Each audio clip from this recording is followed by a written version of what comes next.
Hai teman-teman, kalian udah tahu belum kalau penggunaan bahasa Indonesia yang tepat dan bijak dapat membangun generasi bangsa yang cerdas dan berkarakter.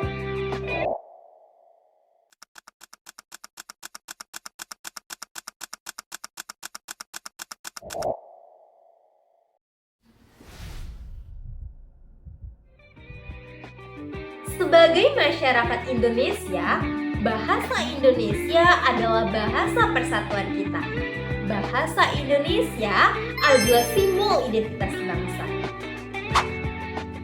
Namun sekarang, penggunaan kata-kata asing dalam percakapan sehari-hari seringkali kita temui terutama di kalangan generasi muda bangsa.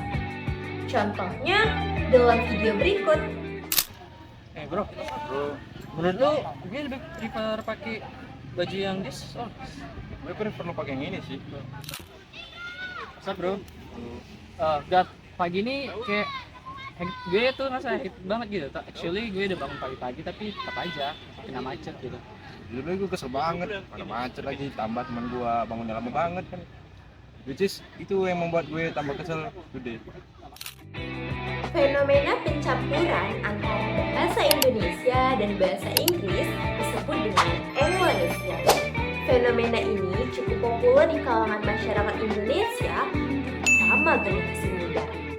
Kalau kalian pernah dengar bahasa Jaksel, nah itu merupakan contoh dari pencampuran antara bahasa Indonesia dan bahasa Inggris, seperti kata literally, basically, actually, dan banyak kata-kata lain.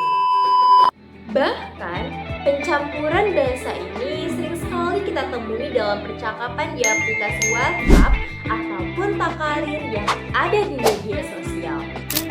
Penerapan pencampuran bahasa ini tentunya dapat berdampak buruk bagi penggunaan bahasa Indonesia.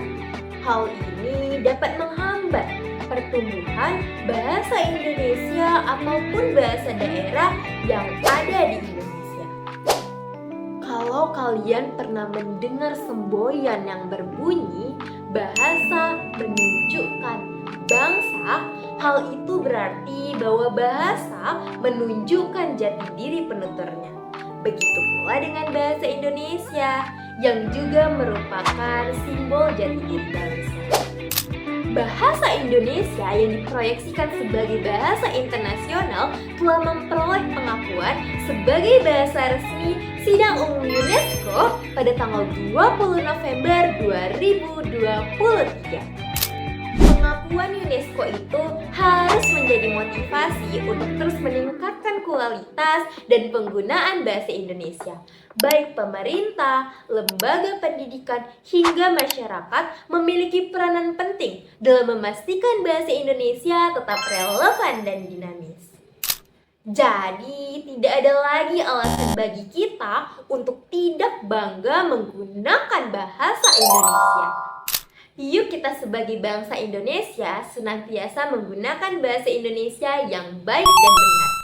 Dan sebagai generasi muda bangsa, yuk kita gelorakan semangat untuk mencintai bahasa, agar bahasa Indonesia dapat segera menjadi bahasa internasional dengan penutur terbanyak. Wow.